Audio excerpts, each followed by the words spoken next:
गोल आपका ड्रीम हमारा। Welcome to electrical mela. Welcome students. Today we will discuss measurement of high resistance. Before discussing the topic high resistance, first we will discuss the difficulties in measuring high resistance. High resistance values को measure करने में क्या difficulties आती है इसके बारे में हम पढ़ेंगे। जैसा कि हमारे पास केबल्स होते हैं, अंडरग्राउंड केबल्स, उसमें जो इंसुलेशंस लगे होते हैं, साथ में जो हमारी मशीन्स होते हैं, जनरेटर्स हैं, मोटर्स हैं, उसके अंदर वाइंडिंग्स होती हैं, उनके ऊपर इंसुलेशन होता है। तो वो इंसुलेशन बहुत हाई होता है और उस इंसुलेशन का जो रेजिस्टेंस है वो हम मेज़र करने की टेक्निक इस वीडियो में पढ़ने वाले हैं। ये वीडियो ज़्यादातर एसएससी जेईई में इससे क्वेश्चन नहीं आता, लेकिन इस टॉपिक से ऐसे क्वेश्चन बन सकते हैं क्योंकि एसएससी जेईई का हमेशा से ये ट्रेंड रहा है कि वो कुछ नए क्वेश्चंस नए टॉपिक के ऊपर से डालता है। तो माइट भी चांसेस हैं कि इस टॉपिक से भी कुछ क्वेश्चन बन सकते हैं, तो इसलिए मैंने एकदम कम टाइम में इसको एक्सप्लेन किया है। होता क्या है, इंसुलेशन में इंसुलेशन मेज़रमेंट करते टाइम दो करंट हमको ध्यान देना पड़ता है। एक होता है वॉल्यूम करंट और एक होता है सरफेस करंट। तो जो वॉल्यूम करंट होता है यही एक्चुअल वैल्यू देता है रेजिस्टेंस का। मान लो V/I करते हैं तो ये जो I है ये that should be volume current, surface current वो नहीं होना चाहिए। तो इसी के बारे में थोड़ा सा डिटेल में हम देखेंगे, समझेंगे। तो मैंने क्या लिया हुआ है, एक मैंने इंसुलेटर लिया हुआ है और उसके दोनों साइड पर कंडक्टिंग प्लेट लगा दी है। इस कंडक्टिंग प्लेट को मैंने सप्लाई वोल्टेज से कनेक्ट कर दिया है, जिसकी वजह से इंसुलेटर के क्रॉस वोल्टेज अप्लाई होता है। वोल्टेज अप्लाई होने की वजह से इसमें दो टाइप से करंट फ्लो होते हैं। पहला करंट होता है वो होता है क्रॉस सेक्शन से होकर फ्लो होता है। ये जो पूरा प्लेट का एरिया है और इधर प्लेट का एरिया है और इसके बीच जो आपको दिख रहे हैं इलेक्ट्रॉन्स, इस तरीके से फ्लो होते हैं। क्लियर है? अंदर से वॉल्यूम से होकर के फ्लो होते हैं, इसलिए इसको मैं वॉल्यूम करंट बोलता हूँ। और इस वॉल्यूम करंट के पाथ में जो रेजिस्टेंस होता है उसको मैं बोलता हूँ वॉल्यूम रेजिस्टेंस। क्लियर है? अब कुछ करंट ऐसे भी होते हैं या कुछ जो इलेक्ट्रॉन्स हैं हमारे, वो क्या करते हैं, सरफेस से होकर फ्लो होते हैं।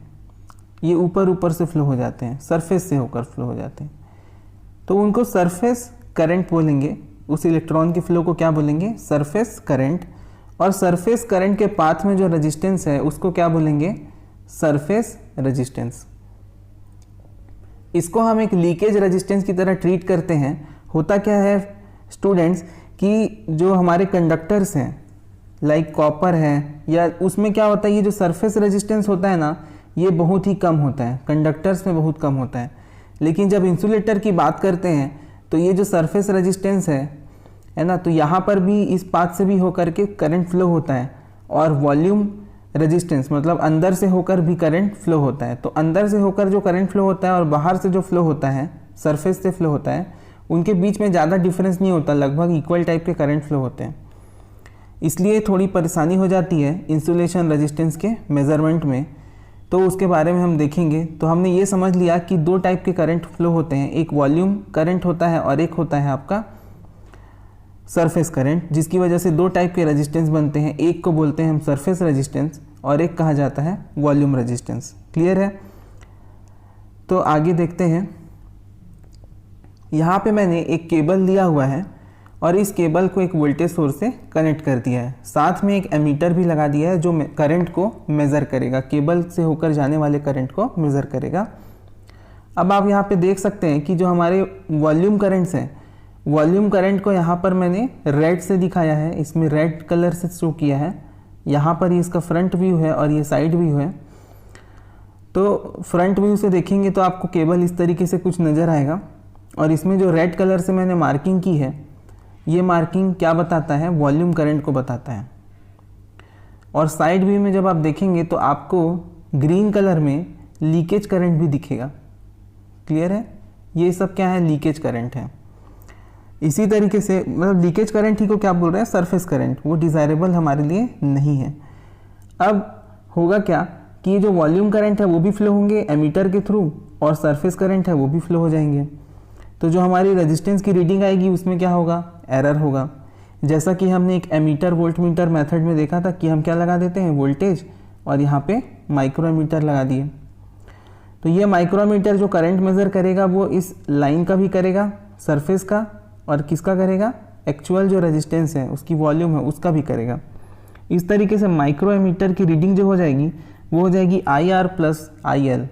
तो इससे क्या होगा कि एरर आएगा रेजिस्टेंस के मेजरमेंट में। अब हम क्या करते हैं, इसको सॉल्व करने के लिए एक गार्ड वायर लगा देते हैं माइक्रो एमीटर को बाईपास करते हुए। तो जो करंट गार्ड वायर से फ्लो होता है वही करंट होता है हमारा सरफेस करंट, क्योंकि हम गार्ड वायर को उसके सरफेस में लगा देते हैं। तो जो सरफेस से होकर फ्लो होने वाला करंट है वो गार्ड वायर के थ्रू माइक्रोमीटर से, माइक्रो एमीटर से बाईपास हो जाता है, और माइक्रो एमीटर सिर्फ रेजिस्टेंस के थ्रू फ्लो होने वाला करंट, जो वॉल्यूम रेजिस्टेंस के थ्रू फ्लो होने वाला करंट है उसी को ही पास करता है, जिसके कारण जो वैल्यू होती है करंट की या एमीटर की वो सिर्फ क्या होती है, IR होती है, और इसमें IL जो होता है वो बाईपास हो जाता है, जिसके कारण हमको रीडिंग सही मिलती है। दोस्तों 4 मेथड हैं जिससे हम लोग हाई रेजिस्टेंस का मेज़रमेंट कर सकते हैं, जिसमें पहला है डायरेक्ट डिफ्लेक्शन मेथड। तो इस वीडियो में मैं ये डायरेक्ट डिफ्लेक्शन मेथड को बताऊंगा। इसके बाद हम देखेंगे loss of charge method, that is our second method, loss of charge method. इसके बाद हम देखेंगे mega ohm bridge method, that is our third method. और मैगर जो मेथड है वो एक अलग टॉपिक, अलग वीडियो मैंने उसके लिए बनाया है, क्योंकि वो कंपटीशन एग्ज़ाम के लिए बहुत इंपॉर्टेंट हो जाता है, तो उसको मैंने और अच्छे से बताया है, अच्छे क्वेश्चंस लेते हुए। तो हम अभी 3 मेथड को समझेंगे। डायरेक्ट डिफ्लेक्शन जो मेथड है हमारा, इस डायरेक्ट डिफ्लेक्शन मेथड के यूज़ से हम एक केबल का इंसुलेशन रेजिस्टेंस फाइंड करते हैं। तो आपको पता होगा कि केबल में कोर में क्या होता है, कंडक्टर होता है और उसके ऊपर इंसुलेशन लगे होते हैं, और इंसुलेशन के ऊपर भी एक कंडक्टर या शीट होती है, शीट मटेरियल होता है। तो वो मेटेलिक शीट और कंडक्टर के बीच में, मेटेलिक शीट और कंडक्टर के बीच में जो रेजिस्टेंस है उसको हम यहाँ पे मेज़र करने वाले हैं। तो आपको पता ही है, ठीक है, और मैं आपको अच्छे से बता भी देता हूँ कि जो वोल्टेज ज़रूरी होता है मेज़रमेंट ऑफ हाई रेजिस्टेंस के लिए, ये जो वोल्टेज अप्लाई करते हैं हम, इसकी वैल्यू होती है 500 वोल्ट से लेकर के 1000 वोल्ट तक। और जिस तरह की गैल्वेनोमीटर यूज़ करते हैं या जो करंट सेंसिंग डिवाइस यूज़ करते हैं उसकी सेंसिटिविटी होनी चाहिए 1000 mm पर माइक्रो एम्पियर। इस तरह की सेंसिटिव गैल्वेनोमीटर और इस तरह का हाई वोल्टेज हमको चाहिए रहता है हाई रेजिस्टेंस मेजरमेंट के लिए। अब इसका जो कनेक्शन है वो देख लेते हैं किस तरीके से डायरेक्ट डिफ्लेक्शन में कनेक्शन किया जाता है। तो यहाँ पर हमने क्या लगा दिया है, वोल्ट मीटर लगा दिया है। एक्चुअली यहाँ पर एक सप्लाई वोल्टेज भी है, ये आप एज्यूम कर लीजिए कि यहाँ पे एक सप्लाई वोल्टेज भी है, क्लियर। यहाँ पे एक वोल्ट मीटर हमने कनेक्ट किया है और यहाँ पे एक गैल्वेनोमीटर है। गैल्वेनोमीटर क्या करेगा, करंट को सेंस करता है। अब देखिए यहाँ पर एक और हमने वायर लगाया है जो है गार्ड वायर। गार्ड वायर को हम लोग मेटेलिक शीट से कनेक्ट कर दिए हैं, और ये गार्ड वायर क्या करेगा, जो भी करंट है जो सरफेस से होकर फ्लो होगा, इंसुलेशन के सरफेस से होकर जो करंट फ्लो होगा उस IL उसको क्या करेगा, मेटेलिक शीट गार्ड वायर के थ्रू बाईपास कर देगा, और गैल्वेनोमीटर में सिर्फ कौन सा करंट जाएगा, वही करंट जाएगा जो इंसुलेशन के वॉल्यूम से फ्लो हो, मतलब कि इंसुलेशन के वॉल्यूम से फ्लो होने वाला। देखो ये जो ग्रीन वाले जो करंट्स हैं जो कि सरफेस करंट है, इनको क्या कर दिया गया, बाईपास कर दिया गार्ड वायर से, क्लियर। और जो ये ब्लू कलर के जो करंट्स हैं ये कहाँ से होकर जा रहे हैं, ये होकर जा रहे हैं आपके वॉल्यूम से, इंसुलेशन के वॉल्यूम से होकर जा रहे हैं, क्लियर है। तो यहाँ पर इनके बीच में जो करंट आया IR वो क्या करेगा, गैल्वेनोमीटर को डिफ्लेक्ट कर देगा, और ये जो वोल्ट मीटर है ये वोल्टेज को मेज़र कर लेगा। तो ये वोल्टेज और उसका गैल्वेनोमीटर में जो करंट फ्लो हो रहा है वो दोनों का जो रेशियो निकलेगा वो होगा आपका इंसुलेशन रेजिस्टेंस। तो इस तरीके से डायरेक्ट डिफ्लेक्शन मेथड में हम ये इंसुलेशन का मेज़रमेंट कर लेते हैं। चलिए नेक्स्ट हमारा जो मेथड है loss of charge method. Loss of charge method में क्या किया जाता है, जो इंसुलेशन रेजिस्टेंस है R, उसके पैरेलल में एक कैपेसिटर लगा दिया जाता है और एक वोल्ट मीटर लगाया जाता है जो कि इलेक्ट्रोस्टैटिक टाइप का होता है। ध्यान रखिए, इलेक्ट्रोस्टैटिक टाइप का वोल्ट मीटर होता है। सबसे पहले वोल्टेज V से इस कैपेसिटर को चार्ज किया जाता है, क्लियर। और उसके बाद इस वोल्टेज V को हटा लिया जाता है और इस कैपेसिटर का जो वोल्टेज है उसको रेजिस्टेंस के थ्रू डिस्चार्ज किया जाता है, क्लियर। जो चार्ज है स्टोर होता है कैपेसिटर में, उसको रेजिस्टेंस के थ्रू डिस्चार्ज किया जाता है। तो हम देख सकते हैं कि जो वोल्टेज है कैपेसिटर के क्रॉस वो हो जाता है किसी भी टाइम t पर small v is equal to capital V e to the power minus t by RC। इसको आगे सॉल्व करते हैं तो small v by capital V is equal to e to the power minus t by RC। मैं बता दूं capital V क्या है, इनिशियल वोल्टेज है इस कैपेसिटर का। जब ये कैपेसिटर फुल चार्ज हो गया उस टाइम इसकी वोल्टेज क्या थी, V। जब इसको डिस्कनेक्ट किया तब इसकी इनिशियल वोल्टेज क्या हो गई, कैपिटल V। और जैसे जैसे ये डिस्चार्ज होने लगा तो उसके लिए हमने इक्वेशन दे दिया है आपको, क्लियर है। तो ये जो वोल्टेज है ये इसके चार्जिंग डिस्चार्जिंग का कंसेप्ट बताता है। तो जो वोल्टेज हमने लिया है small v that is equal to capital V into e to the power minus t by RC, इसको फर्दर सॉल्व करेंगे तो small v divided by capital V is equal to e to the power minus t by RC।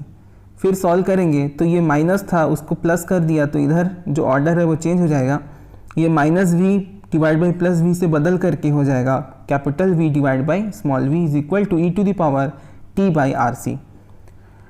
इसके बाद e को दूसरी तरफ transfer करने से वो लॉग में बदल जाएगा, natural log capital V by V is equal to t by RC।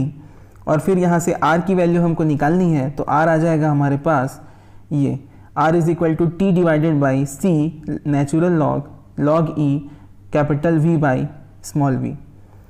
फिर हम क्या करेंगे, लॉग e को लॉग 10 में बदलेंगे। लॉग 10 में बदलेंगे तो हमको क्या करना पड़ेगा, 0.4343 का डिवाइड करना पड़ता है। तो इस तरीके से डिवाइड करके हमने इसको बदल लिया है 0.4343 into T divided by c log 10 capital V by small v। तो ये जो इक्वेशन है लॉस ऑफ चार्ज मेथड का इक्वेशन है। इस तरीके से इस इक्वेशन में अगर आप टाइम की वैल्यू रख दें और कैपेसिटर की वैल्यू रख दें और इनिशियल जो बैटरी का जो वोल्टेज रखा है आपने वो और स्मॉल v रख दें तो इतनी वैल्यू आप रखने पे हमको मिल जाता है रेजिस्टेंस की वैल्यू। इस तरीके से लॉस ऑफ चार्ज मेथड का यूज़ करके हम हाई रेजिस्टेंस का मेज़रमेंट कर लेते हैं। हमारा जो लास्ट ये मेथड है इस वीडियो का ये है मेगा ओम ब्रिज मेथड। तो मैं आपको एक बार मेगा ओम ब्रिज मेथड दिखा देता हूँ, आपका इंटरेस्ट बना रहेगा। ये आपका मेगा ओम ब्रिज मेथड है, इसको हम अच्छे से समझेंगे। तो पहले मैं आपको कुछ कंसेप्ट बता देता हूँ।